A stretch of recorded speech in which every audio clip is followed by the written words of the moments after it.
నేను అన్నది ఏంటంటే, కనిపించే మంచి గుణాన్ని శివుడిలాగా అర్ధచంద్రాకారంతో ఎలా నెత్తి మీద పెట్టుకుంటాడు చంద్రుణ్ణి, అలాగే కనిపించని హలాహలాన్ని ఎలాగా కంఠంలో దాచుకుంటాడు, అలాగే మీకు ఏ వ్యక్తిని కలిసినా వాళ్ళలో మంచిని తీసుకోండి, మంచిని బయటికి తెలియజేయండి.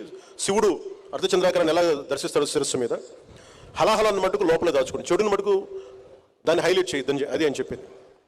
సో నేను తీసుకుంది, అందరూ నాకు నచ్చే మనుషులు ఉండరు, నచ్చే గుణాలు తీసుకుంటే నచ్చని గుణాలు వదిలేస్తాను.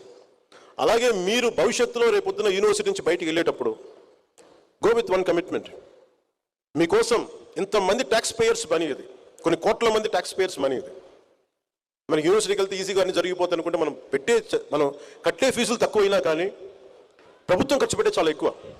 సో ఆ చదివిన చదువుకి మీరు ఎంతో కొంత దేశానికి కానీ సమాజానికి కానీ నిజంగా మీరు చేయగలిగితే రుణం అలాగే తీర్చుకోగలం.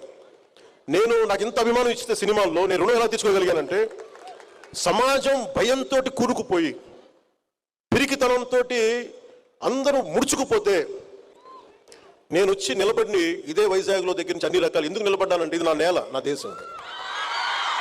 నేను ఒకటే అనుకున్నా, నా చెల్లెళ్ళ భవిష్యత్తు ఇది, నా బిడ్డల భవిష్యత్తు ఇది అనుకో, నా తమ్ముళ్ళ భవిష్యత్తు అనుకున్నా.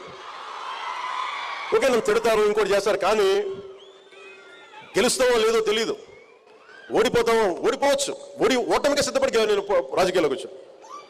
అప్పుడే బలంగా పోటీ చేయగలను. మీరు అందరూ కూడా పొలిటికల్గా you have to have a say.